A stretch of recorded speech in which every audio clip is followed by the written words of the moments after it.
The joystick was bleeding, not leaking oil, not broken, bleeding thick and dark, a slow ooze that dripped down onto the coin tray like it had a heartbeat.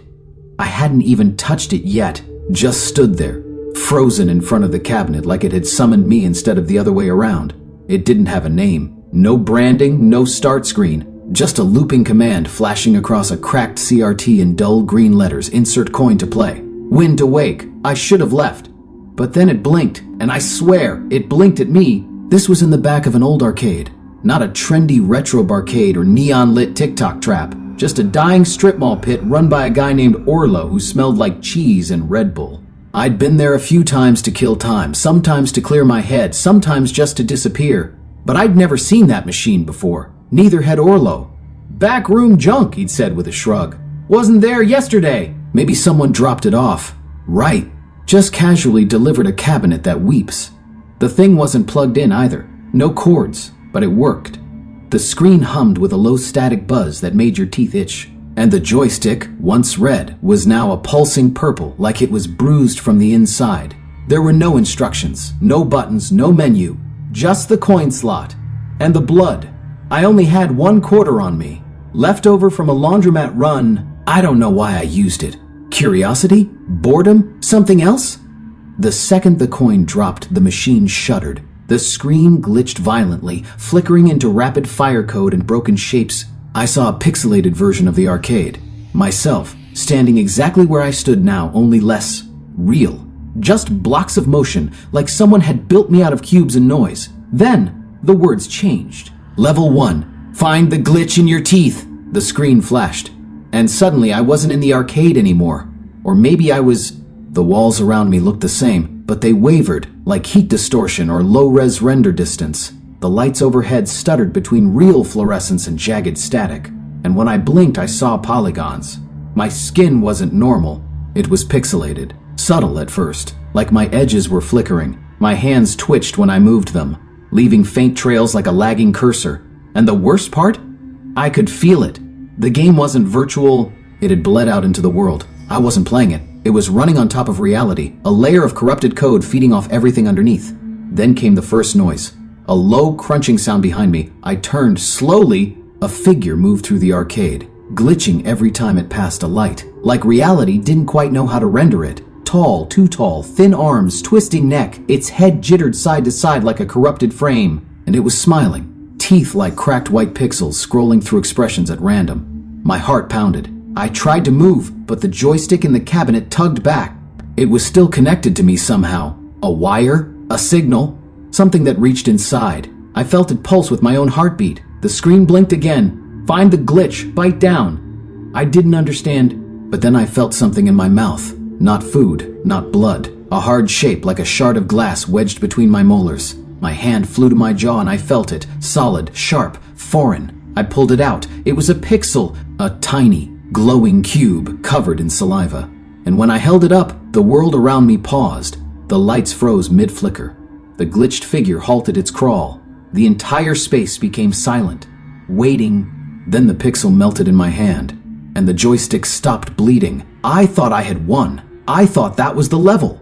But then I looked down. There was no shadow beneath me. I turned in place, slowly, heart racing. Still no shadow. Nothing on the floor. Nothing on the wall behind me. Not even a blur. I wasn't just flickering anymore. I was fading. I stumbled backward and looked at the screen. It had changed again. High score, Ethan. Level unlocked. Your body, my nose started to bleed. Not a drip. A full stream. I collapsed to my knees and felt the world spin around me. Pixel edges sharpening, cutting into vision. The arcade was gone. Or maybe I was. The last thing I saw before I blacked out was the cabinet screen. Not the machine itself, but inside it. A reflection. My face, cracked, twitching, half-rendered. And behind me dozens more just like it. Frozen, trapped, still playing. I came to in my apartment, sprawled on the bathroom floor, cheek pressed to cold tile, mouth still bleeding. The air reeked of metal and static. My hands were shaking. My jaw ached like I'd been grinding my teeth through a seizure. I sat up slowly, head pounding like it had rebooted too fast, and saw the blood smeared on the mirror, only it wasn't blood anymore, it was pixels. Glowing red cubes spreading down the glass like a virus. I reached toward them, and my fingers passed through the reflection.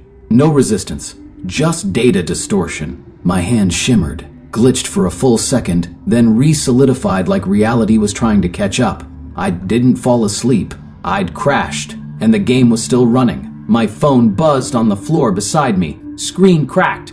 One notification. New level available. Open your eyes. I dropped the phone, ran to the sink, splashed water on my face trying to feel real. But when I looked back at the mirror, my eyes had changed. They weren't mine. Not completely.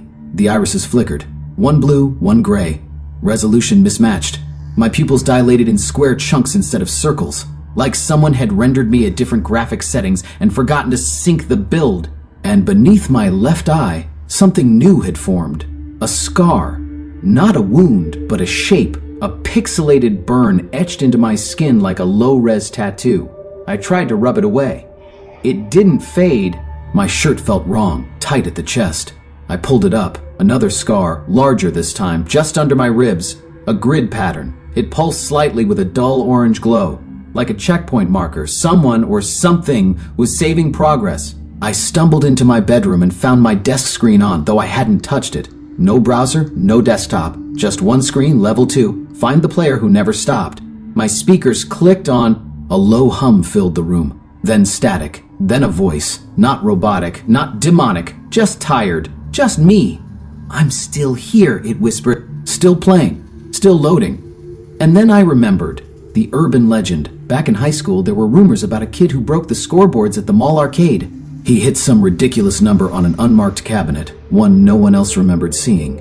They said when he left, his shadow stayed behind, twitching against the carpet like it was trying to catch up. He vanished 2 days later. No body. Just a melted joystick in the shape of a handprint. My heart seized. The arcade. Orlo. I had to go back. I threw on a jacket and bolted from the apartment, racing down the stairs like I could outrun the glitch crawling under my skin. The streets looked wrong. Sidewalks slightly angled, storefronts repeating. A man walked by with a copy of himself 2 steps behind, mouths moving in opposite rhythms. Neon signs blinked encoding syntax. This wasn't R anymore. This was overlay, a corrupted layer of gameplay pasted over reality, and I'd left the sandbox without permission. I reached the strip mall, but the arcade was gone. The space was still there, same walls, same rotted signage, but inside, it was empty, gutted. Dust thick on the floor like no one had walked through it in years. But my quarter was still in the coin tray, covered in blood. I stepped inside. The air shimmered, the temperature dropped. And then, from the back corner, the screen flickered on again. The cabinet, still there, still blinking. But now it said, 2 continues remaining. The joystick twitched once, then raised itself. Like it was waiting. I didn't move, but a second screen snapped on behind it, and this one showed me. Not my reflection, not my live feed. A recording, walking, talking, living my life. Scenes from this morning, last week, a date I'd forgotten, a phone call with my sister I never returned.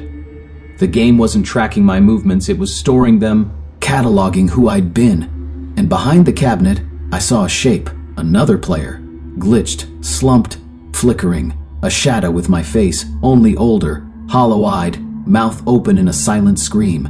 The screen updated. Level 3, kill your high score. The cabinet didn't wait. The moment the words appeared, Level 3, kill your high score, the joystick locked in place and pulled itself downward, like a puppet yanked by its own string. A sharp screech sliced through the speakers. Not digital, not audio. A scream, recorded from my own voice, looped and reversed. And then the world blinked.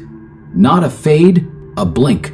One moment reality, the next rendered architecture, collapsing geometry, low-res shadows, NPCs frozen mid-blink. I was inside the game, but not the way I had been before. This time, it didn't feel layered over the world. It was the world. No interface, no HUD, no objective markers, just a mirror floating in the middle of black static. I stepped forward and saw myself.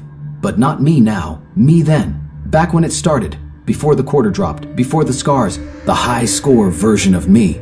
Still whole, still human. He looked at me, didn't speak, just smiled, and then reached through the mirror. His hand grabbed my face. Cold, precise, like a developer dragging a character asset across the screen. I stumbled back, heart hammering. The static pulsed with every beat, and when I looked down, the checkpoint scar on my ribs was flashing. Red now, critical. The voice returned. Not mine, not the cabinet's, something older, digital, but wrong. Like if you built a voice from fragmented file names and corrupted save data, you cannot advance with duplicates. I looked up. My reflection was gone, replaced by a wall of code, shifting constantly. Lines of script layered with words from my own memory. Childhood phrases, past relationships, fears, things I thought I'd forgotten, now hard-coded into the game. The screen blinked again, and the arcade reappeared, but melted, glitching. The carpet was boiling. The machines stretched and sank like they were being rendered in water. And across the far wall stood the other me, my high score, the version the game had saved. He was taller now. Sharper. Smiling too wide. His shadow stretched behind him. Mine was still gone. He raised the joystick from the cabinet and pointed it at me like a weapon, and the room reset. We were in my childhood bedroom. I gasped. Everything was perfect, pixel perfect. The dinosaur bedspread, the scratched window, the nightlight with the faded moon sticker, and on the carpet, a game controller. I hadn't seen it in years. I used to pretend I was a hero, I whispered. When things got bad, the other me sat on the bed. Didn't speak, just picked up the controller and gestured for me to do the same. I did. The screen on the wall lit up and showed a level titled, "Delete Save File?" I shook my head. I don't want to play this. Too late. The room shimmered again. My memories loaded in reverse. My first heartbreak, my father's funeral, my graduation, my first kiss, all reduced to levels. Framed in 8-bit, the joy and pain retextured into game design.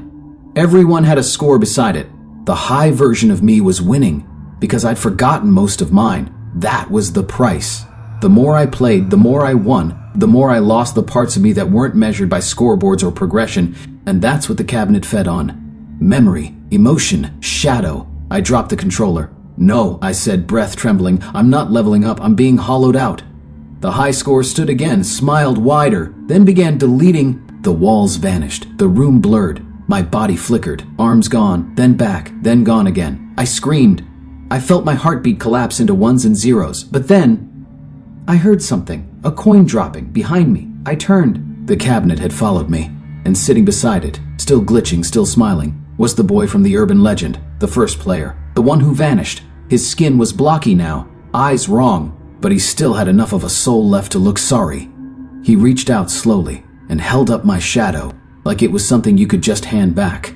I grabbed it. The world screamed. The cabinet shorted. The high score staggered, glitching violently, face flickering through every stage of my life like a slideshow stuck on fast forward.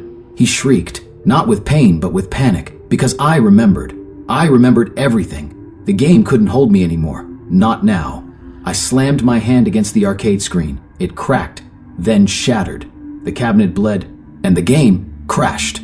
I woke up in the alley behind the strip mall. Sunlight, real hot, unrendered sunlight. My ribs hurt, my mouth was dry, but I was whole. My skin was flesh, not pixels. My shadow moved with me, but on my palm the checkpoint scar still glowed, just faintly. And when I walked home, I passed another arcade. New one, flashy, bright, packed, and through the window I saw it. Tucked in the back corner, flickering, no branding, just a joystick. Still bleeding,